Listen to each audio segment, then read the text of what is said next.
الحمد للہ رب العالمین والصلاة والسلام علی خیر الخلق محمد وعلی آلہ وصحبہ اجمعین۔ آج کی اس درس میں ہمارے ساتھ سن 7ویں ہجری کی کچھ باتیں ہیں۔ ہجرت کے 7 سال، 7ویں سال 6ویں سال کیا ہوا تھا؟ صلح حدیبیہ۔ یہ 7ویں سن کی بات ہے جس میں غزوہ خیبر اور وادی القریٰ ان دونوں کی باتیں ہیں۔ خیبر ابھی بھی مشہور معروف جگہ ہے جہاں ہم لوگ پڑھنے کے زمانے میں جامعہ اسلامیہ کی طرف سے ٹرپ جاتے تھے، وہاں لے جا کر طلباء کو بتاتے ہیں کہ خیبر ہے، یہ ساری چیزیں ہیں۔ تو خیبر مدینہ منورہ سے 100 میل کے فاصلے پر پڑتا ہے۔ صبح آپ نکلیں گے تو پہنچیں گے تو وہاں کھجور کے کچھ باغات بھی ہیں، اور خیبر کا وہ قلعہ آج تک بھی اس کو ویسے ہی رکھا گیا ہے۔ ہاں، خطوط کا سلسلہ ختم ہو گیا۔ یہ جو بادشاہوں کو جو خطوط دیے ہیں، کچھ لوگوں نے اچھی طرح جواب دیا، کسی نے خط کو پھاڑ دیا، کسی نے تحفے تحائف بھیجے، اسلام قبول نہیں کیا، کسی نے اسلام قبول بھی کیا۔ تو یہ خیبر مدینہ کے شمال میں تقریباً 100 میل کے فاصلے پر ایک بڑا سا شہر تھا۔ اس خیبر میں کیا کیا تھے؟ قلعے بھی تھے، بڑے بڑے فورٹ تھے، کھیتیاں تھیں، کھجور کے باغات تھے، لیکن اب لے دے کر ایک چھوٹی سی بستی رہ گئی ہے، لیکن اب ترقی ہوتے ہوتے وہ بھی ترقی ہو چکی ہے، اور اس کی آب و ہوا بڑی صحت مند ہے، آدمی کو صحت کے لیے ہے۔ تو رسول اللہ صلی اللہ علیہ وسلم نے جب صلح حدیبیہ میں مکے کے لوگوں سے صلح کر لیا، اس لیے کہ مسلمانوں کے خلاف میں 3 ہی لوگ تھے۔ ایک مکے کے قریش جو سب سے بڑا محاذ تھا مسلمانوں، یعنی مسلمانوں کے مقابلے کے لیے سب سے بڑی جماعت تھی، اور دوسرے تھے جو یہود تھے، اور اسی طرح نجد کے قبائل۔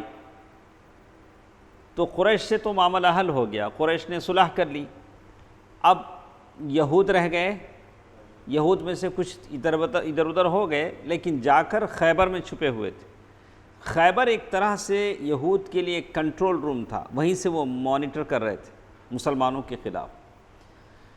تو اور تھے اہل نجد کے کچھ اور قبائل۔ تو مسلمانوں نے اب سوچا کہ جب قریش سے معاملہ صاف ہو گیا ہے تو ان سے حساب کتاب صاف کر لیں۔ کن سے؟ یہودیوں سے، خیبر سے۔ تو یہ بات ہم کو بتاتی ہے کہ کبھی بھی دشمن سے آنکھ بند کر کے کیا نہیں کرنا چاہیے؟ سونا نہیں چاہیے۔ ابھی آج آپ دیکھتے ہیں معاملہ کچھ اور ہے، کیوں ایسا قانون بناتے ہیں کہ امن و سلامتی کے لیے خطرہ ہو؟ کیوں رہ کر کسی مسلمانوں کی تہذیب کو لے کر اعتراض کرتے ہیں فوراً؟ اچھا چلو ایسا کرو، حجاب پر پابندی لگا دو۔ حجاب پر پابندی لگا گی، ظاہر ہے کسی کی تہذیب پر، کسی کی شناخت پر، کسی کی دین کے بعض چیزوں پر اگر حجاب تو اللہ کی شریعت کا حکم ہے، قرآن کی آیات اس سلسلے میں، تو اس پر پابندی لگتی ہے تو ضرور اس کے خلاف آوازیں اٹھیں گی، لوگ گلیوں میں نکلیں گے۔ کیوں آپ ایسا قانون بناتے ہیں کہ لوگوں کو برانگیختہ کیا جائے، لوگوں کو بھڑکایا جائے، اور اس کے بعد پھر کیا ہوتا ہے؟ اس کے نتیجے سامنے آتے ہیں۔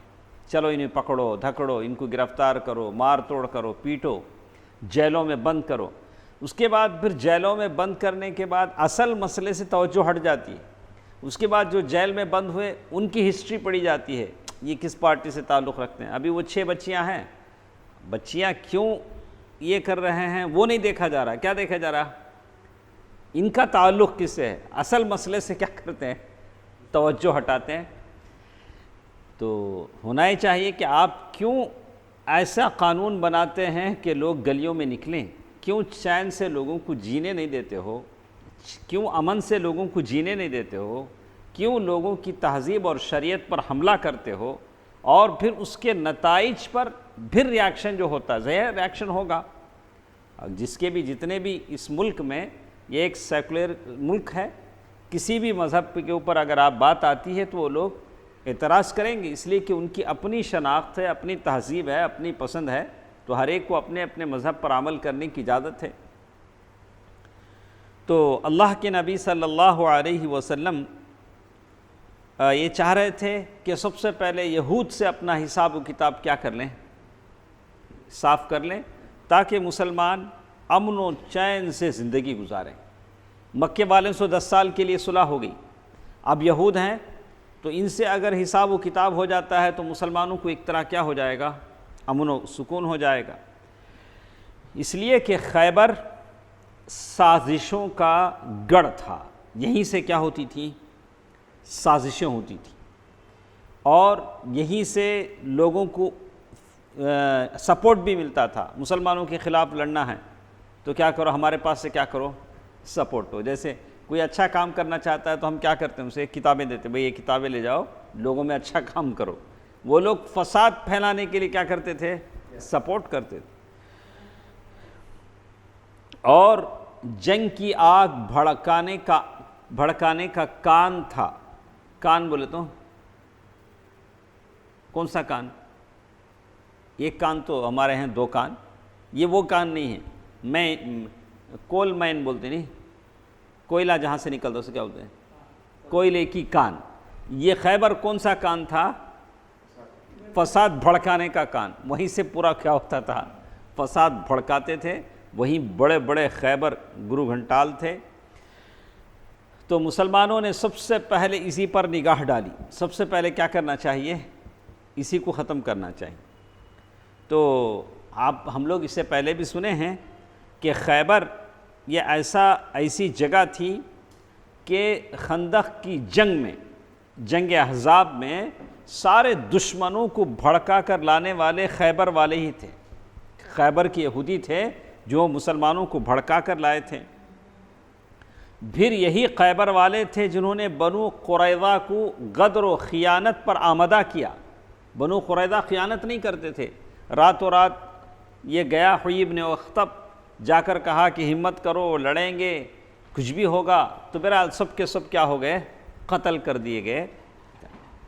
اور خیبر یعنی آپ کو اس لیے بتایا جاتا ہے کہ کل کسی دن آپ کو اعتراض اگر کوئی کرے کہ اللہ کے نبی صلی اللہ علیہ وسلم نے خیبر والوں کے تعلق سے کیوں ایسا کیا، تو آپ جواب دے سکتے ہیں کہ خیبر والوں نے کیا کیا پاپ کیا، کیا کیا خیانتیں کی، کیا کیا غلطیاں کی، اور مسلمانوں نے جو کچھ کیا غلط نہیں کیا۔ یہی لوگ ہیں جو خندق کے موقع پر مسلمانوں کے خلاف دشمنوں کو بھڑکایا، یہی خیبر والے ہیں جو بنو قریظہ کو جنگ پر آمادہ کیا، اور یہی خیبر والے تھے جنہوں نے اسلامی معاشرے میں جو منافقین تھے اور جنگ احزاب کے تھرڈ پارٹی تھے، بنو غطفان اور بدوؤں سے رابطہ قائم کر رکھا تھا، یعنی مسلمانوں کے خلاف جو حملہ کرنے والے تھے ان سے تعلق قائم رکھا تھا، اور خود بھی جنگی تیاریاں کر رہے تھے۔ اور یہی خیبر کے لوگ تھے جنہوں نے مسلمانوں یہاں تک کہ اللہ کے نبی صلی اللہ علیہ وسلم کو قتل کرنے کا منصوبہ بنایا تھا۔ کس نے؟ خیبر والوں نے۔ ان حالات سے مجبور ہو کر مسلمانوں کو بار بار فوجی مہمیں بھیجنی پڑی تھی، اور انہی خیبر والوں میں سے مسلمانوں نے صفایا کیا سلام بن ابی الحقیق اور اسیرم بن زارب، یہ جو یہودی بڑے بڑے تھے ان کو قتل کیا۔ لیکن ان یہود کے تعلق سے مسلمانوں نے ایکشن لینے پر، یعنی ان کے خلاف کارروائی کرنے پر اتنی تاخیر سے کیوں کام لیا؟ کیوں شعیب؟ مسلمان اگر چاہتے تھے تو مدینے کے قریب خیبر تھا، پہلے اگر مسلمان چاہتے تو عمران خیبر سے صاف کام لے لیتے تھے، کیوں مسلمانوں نے تاخیر کیا؟ ماشاءاللہ ماشاءاللہ بولو جس بھائی، بارک اللہ بارک اللہ۔ پہلے ان سے بڑا دشمن قریش تھا۔ ایک آدمی کو اگر دل کا دورہ پڑے، سر کا درد بھی آ جائے تو کون سا کرائیں گے؟ ہاں، تو آدمی کو پہلے تو یہی ہمارا عقیدے کا معاملہ ہے، ہم لوگ عقیدہ سنوارنے کو تیار نہیں ہیں، باقی ساری چیزیں سنوارتے ہیں، ظاہری چیزیں بدل جاتی ہیں، شکل و صورتیں بدل جاتی ہیں، لباس بدل جاتا ہے، لیکن اندر والا کیا نہیں ہوتا ہے، بدلتا نہیں ہے۔ کہتے ہیں کہ قدر تاخیر سے اس لیے کام کیا تھا کہ ابھی یہ قوت یعنی قریش جو ان یہود سے زیادہ بڑی طاقتور، جنگجو اور سرکش تھی، مسلمانوں کے مقابلے میں تھی، پہلے ان سے نمٹنا تھا، اس لیے مسلمان قریش کو نظر انداز کر کے خیبر کی طرف رخ نہیں کر سکتے تھے، لیکن جو ہی قریش کی محاذ آرائی ختم ہوئی، قریش نے صلح کر لی 10 سال تک، اب ان مجرم یہودیوں کا قصہ کام کرنے کا کیا ہو گیا، وقت آ گیا، اور ان کا یوم الحساب قریب آ گیا۔ ان کے لیے کیا تھا، یہ یوم الحساب تھا۔ دیکھیے اللہ کے نبی صلی اللہ علیہ وسلم ایسا نہیں تھا، کبھی ہم سوچتے ہیں او اللہ کے نبی صلی اللہ علیہ وسلم اتنی شادیاں کی ہیں، سکون سے مدینے میں ہیں، غنیمت کا مال آ رہا ہے، سبحان اللہ سبحان اللہ۔ اللہ کے نبی صلی اللہ علیہ وسلم کے تعلق سے جو اعتراض لوگ کرتے ہیں، اللہ کے نبی صلی اللہ علیہ وسلم ایسے تھے؟ نہیں تھے۔ اللہ کے نبی صلی اللہ علیہ وسلم کے صبح و روز، صبح و شام امت کی فکر، قوم کی فلاح بہبودی اور غربا، مساکین، یتیم، بیوہ اور ان تمام لوگوں کے لیے خیر خواہی، اس کے لیے کوشش کرنے کی کام میں ہوتے تھے۔ تو خیبر اللہ کے نبی صلی اللہ علیہ وسلم صلح حدیبیہ سے واپس آئے، واپس آ کر صرف ذی الحجہ کا مہینہ، 1 مہینہ رہے ہیں مدینے میں، صلح حدیبیہ اتنے دن وہاں رہ کر واپس آئے، آ کر 1 مہینہ کہاں رہے، مدینے میں رہے، اور محرم کے مہینے، محرم الحرام کے مہینے کی ابتدائی چند دن رہے۔ اس کے بعد اللہ کے نبی صلی اللہ علیہ وسلم خیبر کے لیے روانہ ہو گئے، اس لیے کہ خیبر اللہ تعالیٰ کا وعدہ تھا، اللہ تعالیٰ نے وعدہ کیا تھا وَعَدَكُمُ اللَّهُ مَغَانِمَ كَثِيرَةً تَأْخُذُونَهَا فَعَجَّلَ لَكُمْ هَذِهِ، اللہ تعالیٰ نے تم سے بہت سے اموال غنیمت کا وعدہ کیا ہے، جسے تم حاصل کرو گے تو اس کو تمہارے لیے فوری طور پر عطا کر دیا۔ تو اموال غنیمت سے مراد خیبر ہے، خیبر اللہ تعالیٰ کا وعدہ ہے۔ تو اسلامی لشکر کی تعداد کتنی تھی؟ چونکہ منافقین اور کمزور ایمان کے لوگ سفر حدیبیہ میں اللہ کے نبی صلی اللہ علیہ وسلم کے ساتھ نہیں تھے، گھر میں بیٹھ گئے تھے، اس لیے اللہ تعالیٰ نے اپنے نبی کو ان کے بارے میں حکم دیتے ہوئے کہا، قریش سے مقابلہ کرنا مشکل تھا، مکہ دور تھا، تو یہ کمزور ایمان والے منافق سب نہیں آئے، مدینے میں بیٹھ گئے۔ اللہ کے نبی صلی اللہ علیہ وسلم گئے آئے واپس، تو اب جو یہاں بیٹھے ہیں مدینے میں، اب خیبر قریب ہے، مال غنیمت بھی زیادہ ملنے کا چانس ہے، اب وہ لوگ کیا کریں گے، ہمیں بھی آتے ہیں، کیا بولیں گے ادریس بھائی، ہمیں بھی آتے ہیں، چونکہ خیبر قریب ہے، وہ لوگ بھی آنے کا چانس ہے۔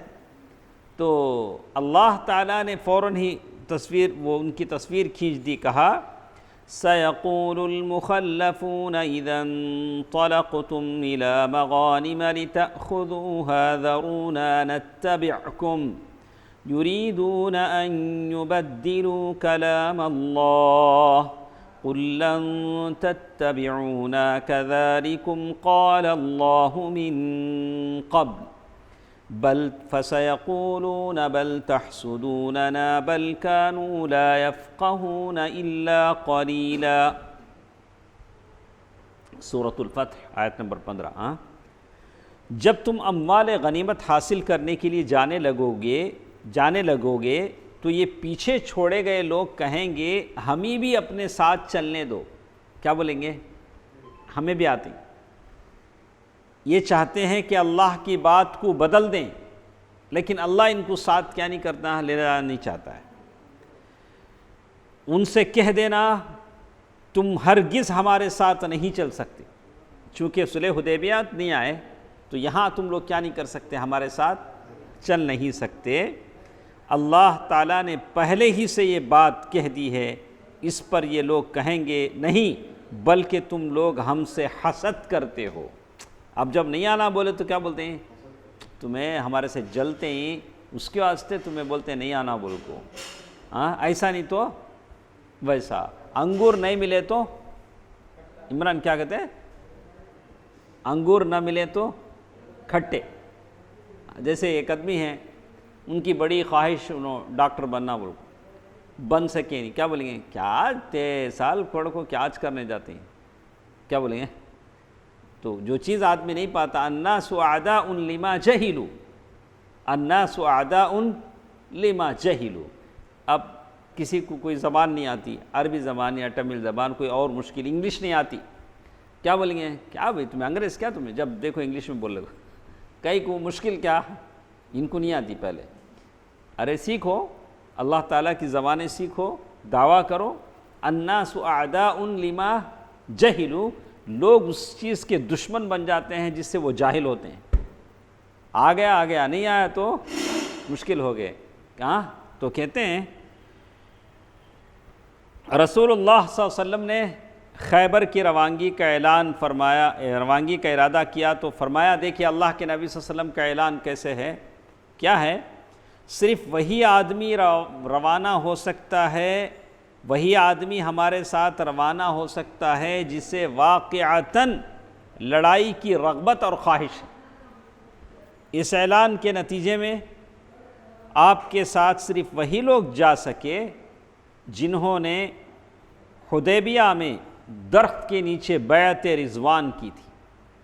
صلح حدیبیہ کے وقت جنہوں نے بیعت رضوان میں شریک تھے 1400 صحابہ، 1400، یہی لوگ خیبر میں بھی تھے۔ اب وہ سارے جو تھے وہ لوگ کوئی نہیں آ سکے۔ اس غزوے کے دوران اللہ کے نبی صلی اللہ علیہ وسلم نے اپنا نائب بنایا۔ اللہ کے نبی صلی اللہ علیہ وسلم کہیں بھی باہر جاتے تھے تو اپنا نائب بنا کر جاتے تھے۔ سباع بن عرفطہ غفاری، سباع بن عرفطہ غفاری رضی اللہ عنہ، یا ابن اسحاق نے کہا کہ نمیلہ بن عبداللہ اللیثی، دونوں میں سے کسی ایک کو بنایا۔ پہلی بات زیادہ صحیح ہے۔ ذرا خاموش ہو، بولو وہاں سے آواز آ رہی۔ تو اس موقع پر ابو ہریرہ رضی اللہ تعالی عنہ بھی ایسا تھا کہ اب تک ابو ہریرہ رضی اللہ تعالی عنہ مسلمان نہیں ہوئے تھے۔ کتنے سال کے بعد مسلمان ہوئے؟ 7ویں سن ہجری مسلمان ہوئے۔ مکے کا دور گزرا، مدینہ آ کر، اسی لیے ابو ہریرہ رضی اللہ تعالی عنہ پر کچھ لوگوں نے اعتراض کیا، کیا تمہیں آخر میں مسلمان ہوئے سو، اتنے حدیثاں کیسا تمہارے سے ہیں، اتنے حدیثوں کے راوی آپ کیسے ہیں؟ حالانکہ زیادہ حدیثیں کس سے روایت ہیں؟ ابو ہریرہ رضی اللہ تعالی عنہ۔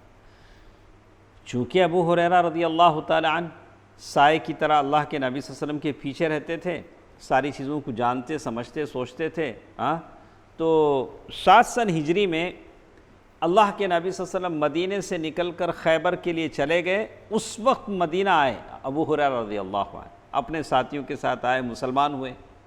اس وقت اللہ کے رسول صلی اللہ علیہ وسلم کہاں نہیں ہیں؟ مدینے میں نہیں۔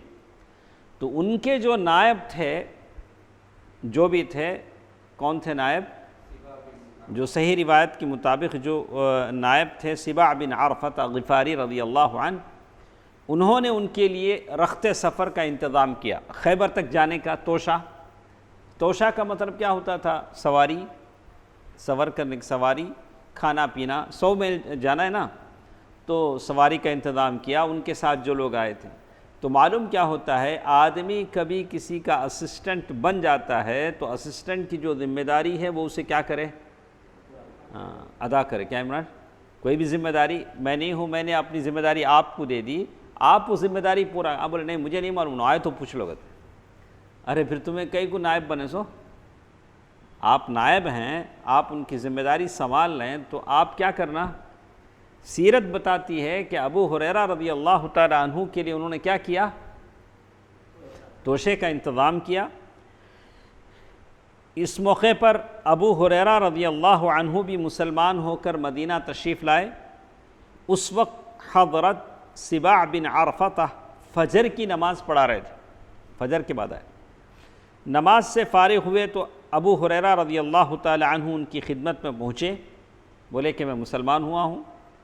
ان کے ساتھ انہوں نے ان کے لیے توشہ فراہم کر دیا۔ اور ابو ہریرہ رضی اللہ تعالی عنہ اللہ کے نبی صلی اللہ علیہ وسلم کی خدمت میں حاضر ہونے کے لیے خیبر کی طرف چل پڑے۔ جب وہ وہاں تک فیصلہ مسافت طے کر کے آتے تب تک خیبر فتح ہو چکا تھا۔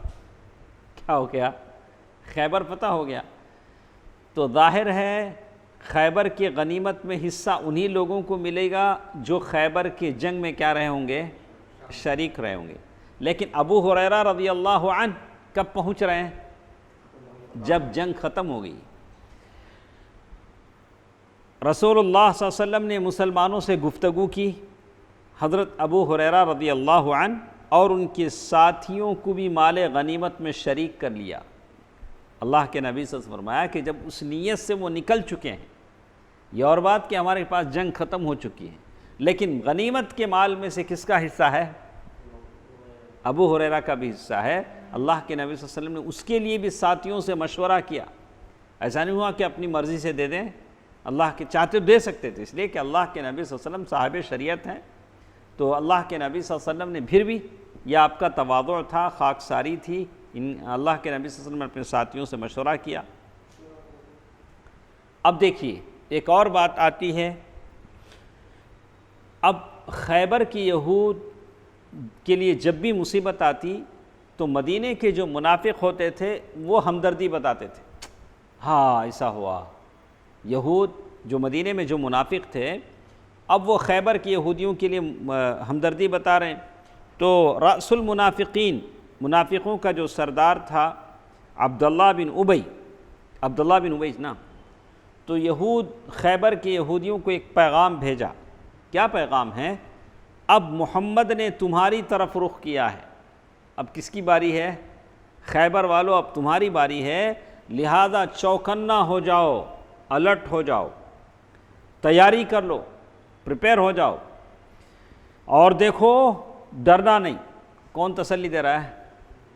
عبداللہ بن ابی، منافقوں کا گرو گھنٹال، کیونکہ تمہاری تعداد اور تمہارا ساز و سامان زیادہ ہے اور محمد کے رفقا بہت تھوڑے ہیں۔ کتنے ہیں عمران؟ اللہ کے نبی صلی اللہ علیہ وسلم کے ساتھ کتنے لوگ ہیں؟ 1400 اور خالی ہاتھ بھی ہیں، ان کے پاس ہتھیار نہیں ہیں۔ تو اب خیبر والوں کو معلوم ہوا ارے ایسی بات ہے، تو ادھر سے پیغام آیا، خیبر والوں کو معلوم ہوا۔ تو خیبر کے جو بڑے بڑے لوگ تھے اس وقت، خیبر کے جو بڑے لوگ تھے اس میں ایک نام ہے کنانہ بن ابی الحقیق، کنانہ بن ابی الحقیق، اور حوضہ بن قیس، یہ دونوں کو خیبر والے کیا کرے، یہ دونوں کو بنو غطفان بھیجے، جو نجد کے جو قبائل تھے ان کے پاس بھیجے کہ آؤ ہمارے پاس سپورٹ کرو، اس لیے کہ وہ لوگ ان کی سپورٹ کرتے تھے۔ کون؟ بنو غطفان۔ تو اگر ہم تم مل کر محمد صلی اللہ علیہ وسلم پر جیت گئے تو خیبر کے باغیچوں میں جتنا بھی کھجور پیداوار ہوتا ہے اس میں سے تمہارا آدھا ہمارا آدھا۔ تو معلوم کیا ہوتا ہے، کبھی بھی کسی سے آپ کوئی کام لینا چاہیں تو اس کو آپ کیا کرنا پڑے گا؟ صرف باتوں سے کام نہیں نکلتا، کچھ نہ کچھ آپ کیا کرنا پڑتا ہے؟ دینا پڑتا ہے۔ اچھا دیکھیے، تہی دست ہیں ان کے۔ اچھا اس کے بعد کہتے ہیں کہ یہود نے یہ پیشکش بھی کی کہ اگر انہی مسلمانوں پر غلبہ حاصل ہو گیا تو خیبر کی نصف پیداوار انہی دی جائے گی۔ بنو غطفان کو کتنی پیداوار دی جائے گی؟ آدھا۔ ٹھیک ہے، یہاں تک یہ بات ختم۔ اب ایک بات اچھی سنو، اب آنے والی بات میں ایک اچھی چیز ہم کو ملتی ہے۔ خیبر جانا نہیں، کیسا جانا؟ مدینے سے خیبر جانا، 100 میل جانا۔ تو اللہ کے نبی صلی اللہ علیہ وسلم ہمیشہ کچھ ایسا راستہ چلتے تھے، آپ جب راستے میں چلتے ہیں تو کئی لوگ بھی چلتے ہیں، آپ کو معلوم، آپ لوگ پوچھ رہے بھائی کدھر جاتے ہیں؟ اچھا ادھر جاتے ہیں کیا؟ تو معلوم ہو جاتا ہے کہ کون کدھر آ رہا ہے۔ تو اللہ کے نبی صلی اللہ علیہ وسلم بات کو رہسیہ یعنی سری یعنی چھپا کر کرنا چاہتے تھے۔ تو اللہ کے نبی صلی اللہ علیہ وسلم نے خیبر جاتے ہوئے عسر پہاڑ ایک ہے، اس پہاڑ کا نام کیا ہے؟ عسر، عصر نہیں عسر، اس پہاڑ کو پار کیا اور پھر وادی صحبا سے گزرے، اس کے بعد ایک اور وادی میں پہنچے جس کا نام رجیع ہے، اور رجیع سے بنو غطفان کی آبادی صرف ایک دن اور ایک رات کی دوری پر واقع تھی۔ تو اب بنو غطفان کس کے سپورٹ کے لیے نکلنا چاہ رہے ہیں؟ خیبر کے یہودیوں کے لیے۔ ان کو معلوم ہو گیا، انعام بھی ہو گیا کہ کیا انعام ملے گا، خیبر میں جو بھی پیداوار ہوتی ہے اس کا آدھا حصہ کسے ملے گا؟ بنو غطفان کو ملے گا۔ نکل بھی گئے وہ لوگ مسلمانوں کے مقابلہ کرنے اور خیبر کے یہودیوں کا ساتھ دینے کے لیے، لیکن اللہ کا کرنا ایسا ہوا کہ وہ لوگ نکلے، پیچھے ان کو ایک گڑبڑ سنائی دی۔ کیا گڑبڑ؟ پیچھے ان کے بیوی بچے ہیں، مرد نکلے ہیں، تو پیچھے ایک شور شغف آوازیں بلند ہوئی، تو بنو غطفان نے سمجھا کہ شاید مسلمانوں نے ہمارے بیوی بچوں پر حملہ کر دیا پیچھے سے، تو وہ لوگ پیچھے پلٹے، جو لوگ نکلے تھے پیچھے کا ہوئے، پیچھے پلٹے، تو اللہ تعالیٰ نے خیبر کو مسلمانوں کے لیے خاص کر دیا۔ اب خیبر والوں کے لیے اب کوئی سپورٹ، جو لوگ نکلے تھے وہ بھی کیا ہو گئے؟ واپس ہو گئے، اور خیبر کو مسلمانوں کے لیے آزاد چھوڑ دیا۔ اس کے بعد اللہ کے نبی صلی اللہ علیہ وسلم نے ان دونوں ماہرین کو بلایا۔ اللہ کے نبی صلی اللہ علیہ وسلم کی ٹیم میں راستہ بتانے والے 2 آدمی ہوتے تھے جو سارے راستے کا میپ جانتے تھے، کس راستے سے گئے تو کہاں نکلتے، کون سا راستہ شارٹ رہتا، کون سے راستے میں امن سے ہمیں طے ہو جاتا۔ تو اللہ کے نبی صلی اللہ علیہ وسلم نے دونوں کو بلایا۔ اس میں سے ایک کا نام تھا حسیل، ایک کا نام کیا تھا؟ ایک راستہ بتانے والا جو گائیڈ تھا اس کا نام کیا تھا؟ حسیل۔ تو بلا کر کہا تھا ان دونوں میں سے آپ نے ایسا مناسب جسے اختیار کر کے خیبر میں شمال کی جانب سے یعنی مدینے کے بجائے شام کی جانب سے داخل ہو سکیں گے۔ اب خیبر میں جانے کے 2 راستے ہیں، ایک راستہ مدینے کی طرف سے ہو کر خیبر میں جاتا ہے، دوسرا راستہ شام سیریا کی طرف سے جاتا ہے۔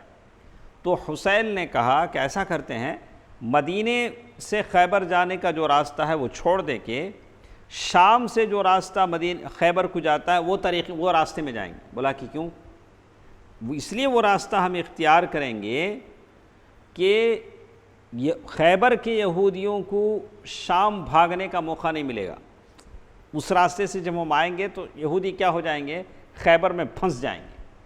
ایک دوسرا فائدہ یہ ہوگا کہ بنو غطفان وہاں سے سپورٹ کو نہیں آ سکیں گے خیبر کے یہودیوں کو، تو اس طرح وہ راستہ ہم کیا کر دیں گے؟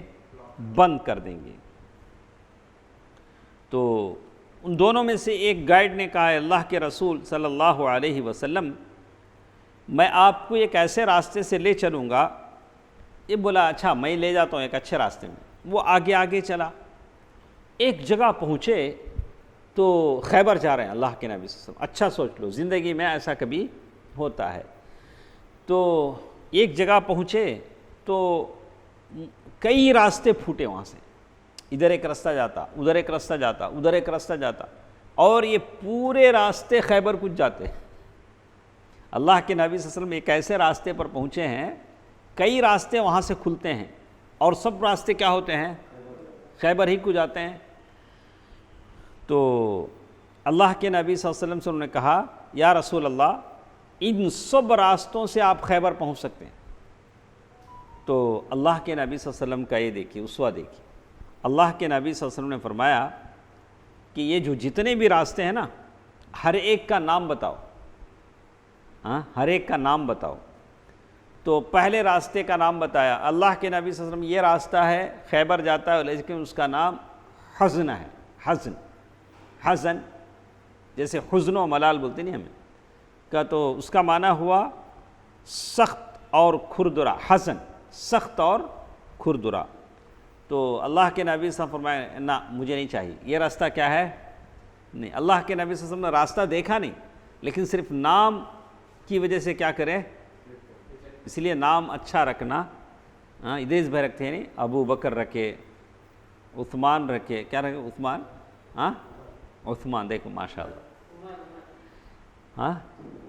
عمر رکھے، اور بھی ہیں ماشاءاللہ، ہاں تو آپ رکھ سکتے ہیں عمر رکھے. تو نام اللہ کے نبی صلی اللہ علیہ وسلم نام کا بھی کیا کیا عمران، نام کا بھی لحاظ کیا ہے. تو اللہ کے نبی صلی اللہ علیہ وسلم کہا کہ یہ راستے کا نام حزن ہے، سخت اور کھردرا، تو اس راستے کو اوائڈ کیا، بولا کہ نہیں چاہیے. تو دوسرا نام، دوسرے راستے کا نام کیا ہے بولو، کہا کہ شاش. دوسرے راستے کا نام کیا ہے؟ شاش. شاش کا معنی ہوا تفرق اور اضطراب، یعنی وہ صحیح ہے نہیں، ایسا بھی ویسا بھی، کیسا کیسا کی گڑبڑ ہو جائے گا. اضطراب یعنی عدم اطمینان نہیں سو راستہ. اللہ کے رسول صلی اللہ علیہ وسلم کیا بولیں گے؟ یہ بھی نہیں چاہیے، یہ بھی نہیں چاہیے.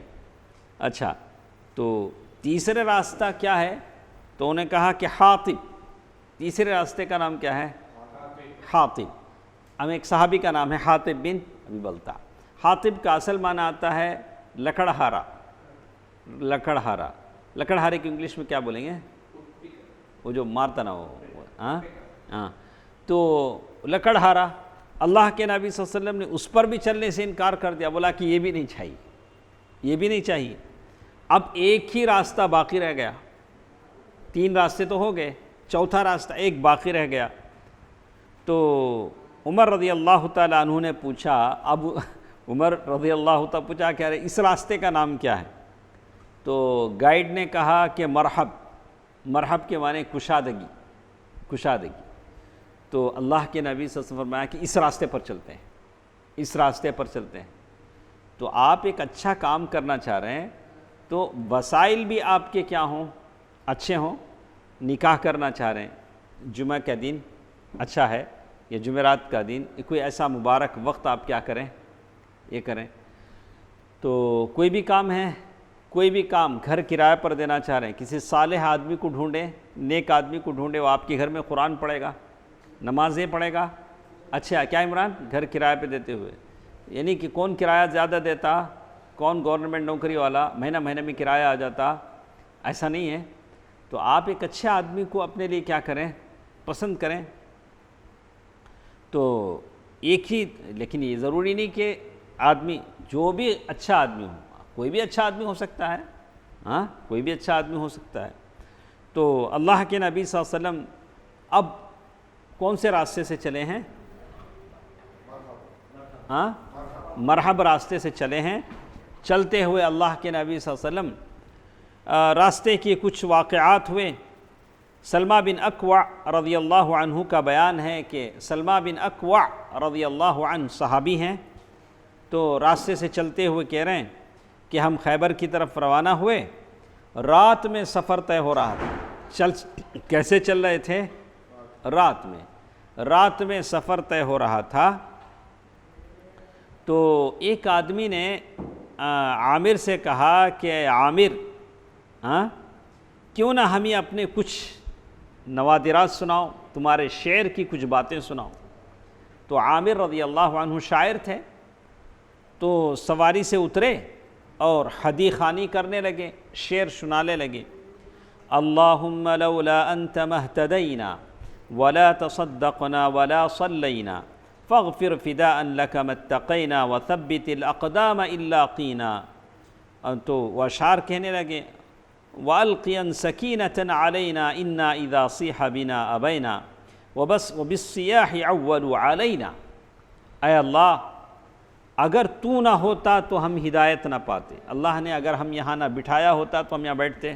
کہاں رہتے؟ وہ گلی میں رہتے. کیا ذرا وہ اگر ہم اللہ نے ہدایت نہ دیا ہوتا تو ہم ہدایت نہ پاتے. نہ صدقہ کرتے نہ نماز پڑھتے، ہم تجھ پر قربان، تو ہمیں بخش دے.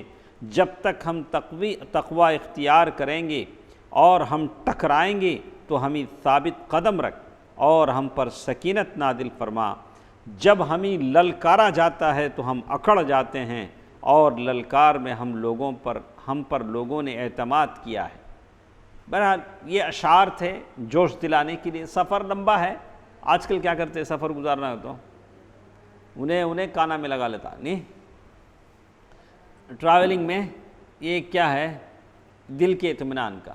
اس میں کچھ لوگ قرآن سنتے ہیں، کچھ لوگ کچھ اور سنتے ہیں۔ اللہ تعالی ہم سب کو اللہ کی کتاب سے شغف للہ محبت رکھنے والا بنائے۔ تو رسول اللہ صلی اللہ علیہ وسلم نے پوچھا یہ ہدی خاں کون ہے، یہ جو پڑھ رہے ہیں شعر کون ہیں؟ تو لوگوں نے کہا کہ عامر بن اکوع رضی اللہ عنہ، نام پوچھا، غور کریں دیکھیں اسے۔ تو آپ صلی اللہ علیہ وسلم نے فرمایا اللہ اس پر رحم کرے۔ اللہ کے نبی صلی اللہ علیہ وسلم نے دعا دی، کس کے لیے؟ عامر بن۔ قوم کے ایک آدمی نے کہا کہ اب انہوں شہید ہو جائیں گے۔ اللہ کے نبی صلی اللہ علیہ وسلم نے جب دعا دی ہے، آہستہ بیٹا، اللہ کے نبی صلی اللہ علیہ وسلم